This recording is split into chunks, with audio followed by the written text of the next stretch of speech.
ನಮಸ್ಕಾರ ವೀಕ್ಷಕರೇ, ಹೊಯ್ಸಳರ ಮದನಿಕೆಯರು ಭಾಗ 5ಕ್ಕೆ ಸ್ವಾಗತ. ಈ ಶಿಲ್ಪವು ವಿಶಿಷ್ಟ ವಿನ್ಯಾಸದ ಕಲಾರೂಪವನ್ನು ತೋರಿಸುತ್ತಿದೆ.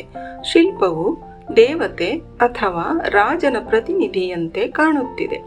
ಆಕೆಯ ಆಭರಣಗಳು, ತಲೆಗೆ ಧರಿಸಿರುವ ಬೈತಲೆ ಬೊಟ್ಟು, ವಿಶಿಷ್ಟ ಮುಖಭಾವ, ಹೊತ್ತಿಕೊಂಡಿರುವ ಪೋಷಾಕು ಮತ್ತು ಸೌಂದರ್ಯಮಯವಾದ ಭಂಗಿ, ಆಕೆಯ ನಾಜೂಕು ಕೈಗಳು, ಅದರಲ್ಲಿರುವ ಆಭರಣ, ಮೇಲೊಂದು ಗಿಳಿ, ಎಡಗೈ ಬೆರಳುಗಳು ಮೇಲಕ್ಕೆ ತಿರುಗಿದ್ದು ಆಯುಧ ಹಿಡಿದಿರುವಂತೆ ಕಾಣುತ್ತಿದೆ.